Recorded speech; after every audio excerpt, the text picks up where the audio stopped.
Oke, selamat pagi dan semangat pagi teman-teman yang saya hormati dan yang saya cintai. Gimana kabarnya nih teman-teman? Sehat selalu nih. Oke. Oke, Assalamualaikum warahmatullahi wabarakatuh ya. Selamat pagi dan semangat pagi juga. Oke teman-teman. Jadi di kesempatan kali ini ya, di video kali ini saya akan membagikan cara langkah awal mitra baru ketika memulai bisnis PT Bandung Eko Sinergi Teknologi ya teman-teman. Oke, langkah pertama ya, ini biasanya suka ada yang salah kaprah gitu kan.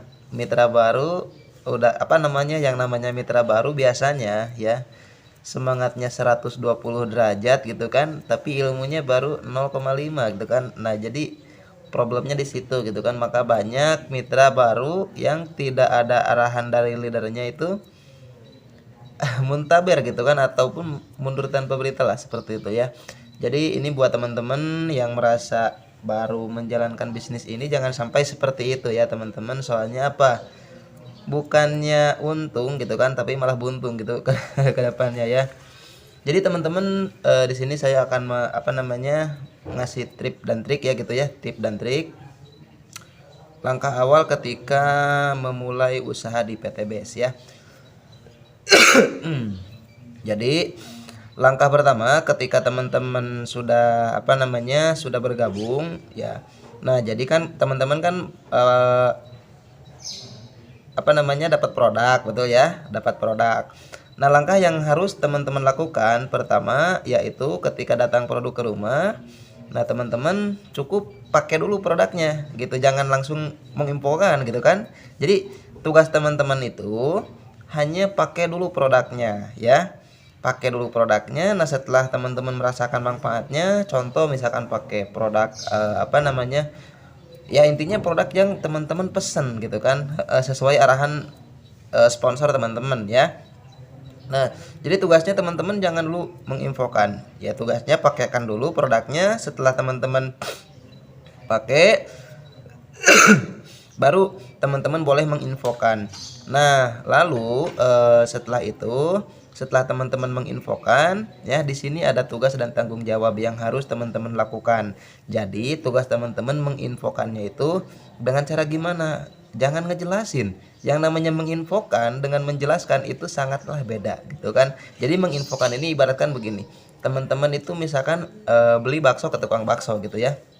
Nah, beli bakso ke tukang bakso misalkan, lalu misalkan enak nih baksonya gitu kan. Nah, jadi setelah pulang ke rumah misalkan ya, teman-teman misalkan bercerita nih ke tetangga, Bu misalkan, nih saya kemarin beli bakso di pasar misalkan ya, baksonya masya Allah dahsyat gitu.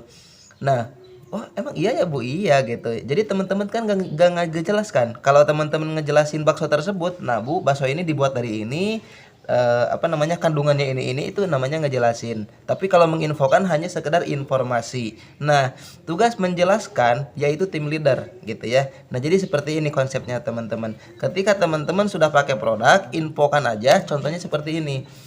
Misalkan Pak, Bu misalkan ya, intinya teman yang teman-teman temui ya. Misalkan, Pak, Bu, ini kemarin saya cobain produk ini gitu ya, sambil dibawa produknya ya. Saya cobain produk ini. Wah, khasiatnya dahsyat gitu. Tapi selain ini ada peluang usahanya gitu ya. Nah, misalkan teman-teman nanya misalkan, emang peluang usahanya apa misalkan. Nah, Bu, kebetulan gitu saya itu baru bergabung gitu ya. Nah, jadi tugas teman-teman mah tinggal tinggal nih, kalau misalkan Ibu pengen tahu secara rinci, ini ada mentor saya yang sangat dahsyat luar biasa gitu ya. Nah, jadi tugas teman-teman cukup hubungi aja sponsornya ataupun leadernya gitu kan. Nanti dibantu penjelasannya sama leadernya ataupun sponsornya ya. Nah, lakukan itu 3 sampai 5 kali lah ya. 3 sampai 5 kali. Usahakan ketika sponsor teman-teman ngejelasin itu teman-teman menyimak gitu kan apa yang dikatakan oleh sponsor ataupun mentor teman-teman ya, nyimak gitu ataupun dengarkan apa sih yang diomonginnya gitu kan. Jadi biar teman-teman tahu gitu kan, meskipun belum belum bisa ya simak aja, dengerin aja gitu cara sponsoran teman-teman omongkan gitu. Nah, seperti itu kira-kira bisa dipahami gak? Nah, terus langkah yang kedua ketika teman-teman sudah tahu gitu kan sponsor teman-teman itu ngomong apa gitu kan, sudah tahu lah intinya ya. Nah, seterusnya teman-teman seharusnya yang namanya bisa presentasi sendiri. Maksud sendiri ini bukan berarti lepas dari sponsor teman-teman. Jadi minimal yang misalkan keenam kalinya menginfokan misalkan. Nah, teman-teman harus bisa yang namanya ngejelasin 5 pilar di perusahaan ini ya, ataupun 5. Yang pertama kan 5 pilar itu, yang pertama profil perusahaannya ya, yang kedua legalitas ya, yang ketiga produk gitu kan, yang keempat marketing plan. Nah, yang kelima Yang kelima ini support system. Nah, itu yang harus teman-teman kuasai ya. Belum bisa belajar ya. Coba lagi. Intinya jangan terfokus terhadap hasilnya dulu, tapi fokuslah terhadap pengembangan diri kita dulu ataupun terhadap ilmu kitanya dulu. Karena semakin tinggi ilmu kita, maka semakin mudah untuk jalan kita. Ya, kira-kira bisa dipahami teman-teman? Oke. Nah, siap. Nah, teman-teman. Nah, setelah teman-teman bisa misalkan nih menginfokan menjelaskan mengenai 5 pilar tadi ya. Yang pertama kan tadi profil. Ingat nih, catat ya kalau bisa.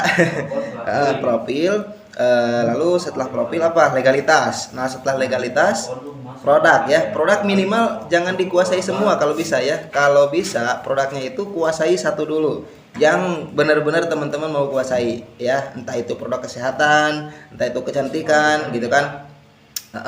Intinya kuasai salah satu produk dulu gitu kan, biar teman-teman enak menginfokannya nanti. Nah, setelah teman-teman bisa ngejelasin masalah produk, nah teman-teman jelasin juga marketing, belajar. Kalau belum bisa diarahkan lagi ya. Intinya jangan dibikin rumit, tapi bikin mudah semudah-mudahnya gitu ya. Nah, setelah itu masalah closing ataupun masalah untuk masalah closingnya, tahu kan closing ya? Untuk masalah closingnya nanti teman-teman arahkan. Nah, caranya begini, misalkan udah beres nih menjelaskan 5 pilar tersebut ya. Nah, maka tugas teman-teman edifikasi sponsor teman-teman. Ya, edifikasi sponsor teman-teman, misalkan nih Pak, alhamdulillah gitu, saya juga punya mentor nih gitu kan. Misalkan mentor teman-teman nih orang Bandung misalkan ya. Saya punya mentor orang Bandung namanya si ini gitu. Nah, ini luar biasa gitu kan. Wah, pokoknya kalau misalkan Bapak ketemu si ini, wah dahsyat gitu kan. Nah, jadi edifikasi itu gak perlu aneh-aneh ya. Intinya edifikasi itu angkat dulu derajat si sponsor teman-teman ya. Nah, jadi tugasnya seperti itu. Nah, setelah itu telepon sponsor teman-teman ya, ditelepon, lalu biarkanlah mentor teman-teman yang penguncian untuk closingnya gitu ya. Nah, kira-kira bisa dipahami ya. Jadi tugasnya yang kedua yaitu jelasin 5 pilar tersebut. Harus belajar ya ngejelasin 5 pilar tersebut. Karena kalau misalkan kita mengarahkan terus ngarahin terus dari awal ya ke sama sponsor kita, ya kasihan gitu kan. Sponsor kita juga manusia gitu kan, bukan robot ya. Dan juga sponsor kita juga banyak kesibukannya gitu, membantu yang lainnya juga ya. Jadi kita harus benar-benar jadi leader yang luar biasa. Kalau misalkan kita tidak bisa selamanya, ya gimana kita mau berkembang gitu kan. Jadi jangan bergantungan terus terhadap sponsor teman-teman ya, kalau misalkan teman-teman mau berkembang. Oke? Nah, seperti itu. Mungkin itu yang bisa saya bagikan untuk sementara waktu ini gitu ya. Mudah-mudahan ini ilmu bisa bermanfaat buat teman-teman, bisa meraih kesuksesan di bisnis ini. Dan saya yakin dan percaya ketika teman-teman terus mengikuti arahan mentor teman-teman, insya Allah disitulah kesuksesan yang akan ini ke teman-teman ya. Oke, mungkin sekian dari saya. Salam dahsyat luar biasa, sinergi go berkah no riba. Assalamualaikum warahmatullahi wabarakatuh.